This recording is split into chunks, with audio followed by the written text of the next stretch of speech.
Welcome to my channel Abbas master and প্রিভি। আন্তরিকভাবে সকলকেই আমার চ্যানেলে স্বাগত জানাচ্ছি। জানিয়ে আমি আমার আজকের ক্লাস আরম্ভ করব। আগের দিন আমরা কোন বাক্যগুলিকে অবচন করতে পারবো সেই নিয়ম আলোচনা করতে গিয়ে আমরা খুঁটিনাটিভাবে খুব সুন্দরভাবে পরিষ্কার ক্লিয়ার ভাবে 1 নাম্বার আর 2 নাম্বার নিয়ম আলোচনা করেছিলাম এবং সেই আলোচনা করতে গিয়ে আমরা দেখেছিলাম ওই দুটি নিয়ম একেবারে সংযুক্ত আই বচনের সঙ্গে, অর্থাৎ এই নিয়ম দুটি আই বচনের রিলেটেড। ডিফারেন্ট হলো পজিটিভ এবং নেগেটিভ, এই দুটি বিষয় মনে রাখলেই আই এবং ও দুটি বচন খুব সহজেই মনে রাখা যাবে। আজকে আমরা দেখব পরের নিয়মগুলো। 3 নাম্বার নিয়ম, সকল, সর্বদা, সর্বত্রই, সর্বসময়, সব সময়, প্রত্যেক, প্রতিটি, যে কেউ, যে কোনো, অবশ্যই, নিশ্চিতভাবে, মাত্রই। মনে করে দেখো বা দেখুন তো এই শব্দগুলো পরিচিত কিনা, এই শব্দগুলো আগে আলোচনা হয়েছে কিনা, বা এই শব্দগুলো দিয়ে আগে কোনো বচন করা হয়েছে কিনা। আশা করি মনে পড়েছে। কোন বচন? এ বচন।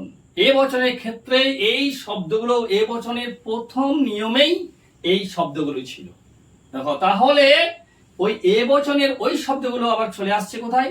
ও বচনের। নিশ্চয়ই কিছু পার্থক্য আছে। পার্থক্য কি না, এই শব্দগুলোর সঙ্গে যুক্ত বাক্যটি যদি সদর্থক আকার হয় তাহলে বলা ছিল এ বচন করতে হবে। এখানে এর উল্টোটা, ওই শব্দগুলো যুক্ত বাক্যটির সঙ্গে যদি নঙ্গর্থক অর্থাৎ না সূচক ইঙ্গিত থাকে তাহলে আমরা সেগুলোকে ও বচন করব। তাহলে এই ক্ষেত্রে দেখা গেল একটা নিয়ম পেলাম, যেটা এ বচনের উল্টো নিয়ম হচ্ছে ও বচন। পার্থক্য কি? সদর্থক আকার আর নঙ্গর্থক, অর্থাৎ সদর্থক আকার থাকলেই এ বচন হবে এই শব্দগুলোর সঙ্গে, আর যদি নঙ্গর্থক আকার থাকে তাহলে সেগুলো ও বচন করব। যেমন ধরো সকল, এই সকল শব্দ দিয়ে যদি বাক্য নেওয়া হয়, সকল পণ্ডিত জড়বাদী নয়, বা সকল মানুষ সৎ নয়, বা সকল ছাত্র বুদ্ধিমান নয়। দেখো, সকল ছাত্র বুদ্ধিমান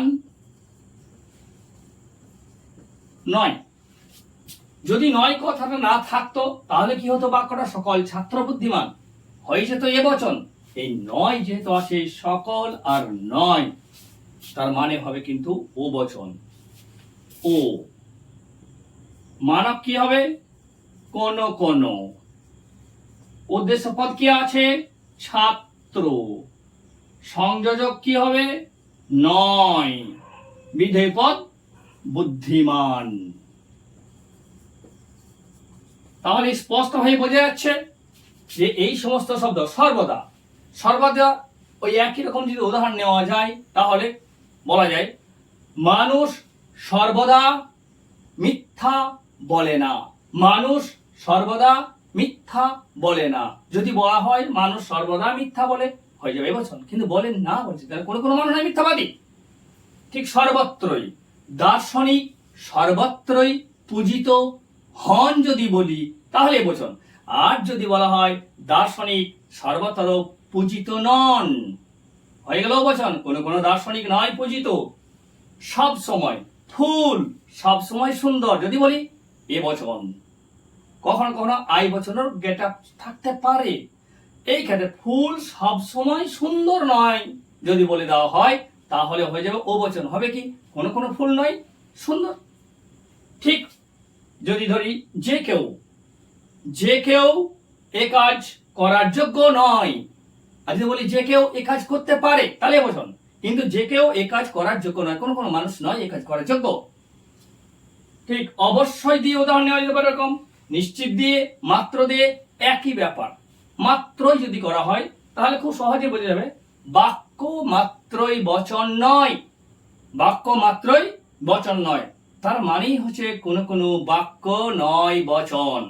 তাহলে আশা করি সবাই এই নিয়মটা সম্পর্কে একেবারে ক্লিয়ার হয়ে গেছো। বা সবাই এই নিয়মটা একেবারে পরিষ্কারভাবে বুঝতে পেরেছো। এরপরে নিয়ম আমরা চলে যাব অনির্দিষ্ট উদ্দেশ্য পদ। একটুকু মনে করলে এটাও কিন্তু মনে পড়ে যাবে, পূর্বে আলোচনা হয়েছে। অনির্দিষ্ট উদ্দেশ্য পদ কোথায়? আই বচনের ক্ষেত্রে। অনির্দিষ্ট উদ্দেশ্য পদ সদর্থক আকার হলে পরে আই বচন, তাহলে একটুকু বিপরীত কি?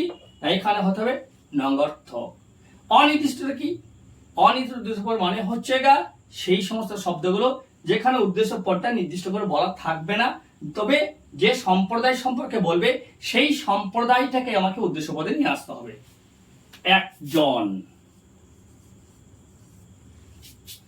একজন, এই যে একজন কথাটা, একজন মানুষ ধার্মিক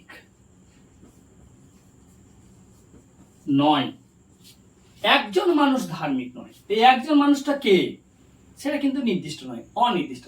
একজন মানুষটা রাম না রহিম না জন, এটা কিন্তু নির্দিষ্ট নয়। এই জন্য একে বলা হয়েছে অনির্দিষ্ট উদ্দেশ্য পদ মানুষ সম্প্রদায়ের। তার সঙ্গে কি? নঙ্গর্থক আকার। যদি এটা সদর্থক আকার থাকতো তাহলে আই বচন হতো। যেহেতু এটা নঙ্গর্থক আকার আছে, তাহলে এটাকে আমাকে ও বচন করতে হবে। কোন কোন মানুষ নয় ধার্মিক, কোন কোন মানুষ নয় ধার্মিক। ঠিক এরকম আবার যদি বলি একজন ছাত্র বুদ্ধিমান, আই বচন হয়ে যাবে। আবার যদি বলা হয় একজন ছাত্র বুদ্ধিমান নয়, তাহলে হয়ে গেল ও বচন। আর একজন মানে ছাত্রটি কে? ছাত্রটি রমেন না সোমেন না অন্য কিছু না কোনো ছাত্রী নাম, তা কিন্তু নয়। এই একজন মানেই হচ্ছে অনির্দিষ্ট উদ্দেশ্য পদ। তাহলে আমরা পরিষ্কার বুঝতে পারলাম যে বাক্যগুলির উদ্দেশ্য পদটি অনির্দিষ্ট এবং নঙ্গর্থক যুক্ত, সেই বাক্যগুলিকে ও বচন অবশ্যই করতে হবে। পরে নিয়ে আসছি অসীম বচন। অসীম বচন আমরা এর আগে দুবার পেয়েছি, এ বচনের ক্ষেত্রে পেয়েছি এবং আই বচনের ক্ষেত্রে পেয়েছি। এ বচনের ক্ষেত্রে অসীম বচন যেটা ছিল সেটা হলো নামপদ সর্বনাম পদের বিষয়, তার সঙ্গে অসীম শব্দ। আই বচনের ক্ষেত্রে কি হয়েছে না, আই বচনে যে সমস্ত বিষয়গুলো এখানে ব্যবহার হচ্ছে নিয়মে, তার সঙ্গে অসীম শব্দ। যেমন বলা হয়েছিল কতিপয় বৃক্ষ অসবুজ, তাহলে সেটা হয়ে গেছিল আই বচন, কোন কোন বৃক্ষ অসবুজ। এখানে ওরকম উদাহরণ নেওয়া যেতে পারে, যেমন সব মানুষ নয় অগায়ক। অগায়ক যেহেতু অপেয়েছি তাহলে অসীম। সব মানুষ নয় অগায়ক, এই যে অগায়ক তার সঙ্গে নঙ্গর্থক, এই বাক্য হলেই সেটাকে আমরা ও বচন করতে পারবো। এই রকম ধরনের বাক্যকে ও বচনের আরেকটি নিয়ম প্রয়োগ করা যেতে পারে, সব যুক্ত নয়, সেটা বিধেয় পদ যা আছে এটাও দেখে আমরা ও বচন করতে পারবো। অর্থাৎ অসীম বাক্যগুলিকে ও বচন করার জন্য এটা কি সুবিধা, দুরকম পদ্ধতি একসঙ্গে আমরা পেয়ে যাব। বচনটি করলে কি হবে, কোন কোন মানুষ নয় অগায়ক, হয়ে গেছে। ঠিক এরকম আমরা আরো বলতে পারি, সব মানুষ অধার্মিক নয়, একই ব্যাপার। সব পণ্ডিত অশিক্ষক নয়, বুঝে গেছে। তাহলে এই ধরনের অসীম বাক্যগুলো ও বচন হবে। এবার আসছি যে বা যারা, এটাও একবার আলোচনা হয়েছে সম্ভবত এ বচনের ক্ষেত্রে। যে বা যারা যখন এইরকম কিছু শব্দ আছে যদি কোনো বাক্যের সঙ্গে থাকে, তাহলে এবং বাক্যগুলো অবশ্যই নঙ্গর্থক হতে হবে, তাহলে সেগুলো ও বচন করা যাবে। যেমন বলা হলো সেই চালাক, যে সেই চালাক যে বুদ্ধিমান নয়। সেই চালাক যে বুদ্ধিমান নয়, তার মানে কোনো কোনো বুদ্ধিমান লোক নয় চালাক, আবার এই বাক্যটাকে যদি বুদ্ধিমান আমার যদি অসুবিধা হয় বসাইতে যে বাক্যটা কেমন বেমানান, যদিও বচনের ক্ষেত্রে বলা হয়েছে বচন সত্য হতে পারে মিথ্যা হতে পারে, অর্থাৎ যে কোনো পদে আমি বচন করতেই পারি। এখানে বোকা বললে আরো ভালো হয়। সেই চালাক যে বোকা নয়, সেটাও বলা যাবে। কোনো কোনো বোকা নয় চালাক, একই বিষয়। যারা যারা শব্দ দিয়েও ওইরকম ধরনের আমরা ও বচন পেয়ে যেতে পারি। সকল সাধু নয় বা সকলেই সাধু নয় যারা গির্জায় যায়, সকলেই পণ্ডিত নয় যারা মন্দিরে যায়, সকলেই মৌলবী নয় যারা মসজিদে যায়। এই ধরনের বাক্যগুলো হলে পরে সেগুলোকে আমরা ও বচন করব। তাহলে আশা করি কোন বাক্যগুলিকে ও বচন করতে হবে একেবারে খুব সহজেই আমাদের উপলব্ধি হয়ে গেল। এবার আমরা সংক্ষিপ্ত আকারে দেখে নেব যে কিভাবে বাক্য থেকে ও বচন করা পদ্ধতি মনে রাখা যায়। এই নিয়মগুলো থেকে বের করা যাবে কতিপয়, সচরাচর, সাধারণত, অধিকাংশ, বেশিরভাগ, অল্প কিছু, কখনো কখনো, এই সমস্ত শব্দ এগুলোকে ইন্ডিকেট করে কি সাধারণত, কিছু কিছু, কিছু কিছু প্লাস নয় সমান হলো ও বচন। এর সঙ্গে এই বিষয়টাকে ভরে দেওয়া ভালো, কারণ এটা খুব ভুল হয় বলে। অল্প অল্প কিছু যুক্ত নয় সমান ও বচন। বাকিগুলো না লিখলেও হবে, বেশিরভাগ প্লাস নয় ও বচন, সাধারণত প্লাস নয় ও বচন, অধিকাংশ প্লাস নয় মানে ও বচন। এবার আমরা দ্বিতীয় নিয়ম থেকে করে দেবো কদাচিৎ, করছি, খুব কম। এগুলো সব বেশিরভাগই ইন্ডিকেট করে সাধারণত খুব কম। তাহলে হয়ে গেল খুব কম প্লাস নয় সমান ও বচন। এর সঙ্গে এই নিয়মের আরেকটা শব্দ আছে স্বল্প সংখ্যক। খুব কম প্লাস হয় সমান ও বচন। এর সঙ্গে আরেকটা বিষয় লিখে রাখা খুব জরুরি, স্বল্প সংখ্যক। স্বল্প সংখ্যক প্লাস হয় সমান ও বচন। কচ্ছিত, এই ধরনের ক দিয়ে একটা লিখে রাখা দরকার। কচ্ছিত প্লাস হয় সমান ও বচন। একটা বাড়তি জিনিস যেটা আগে বাদ গেছে সেটা করে নেওয়া ভালো। শতকরা বা পার্সেন্টেজ, এই পার্সেন্টেজ প্লাস নয় সমান ও বচন।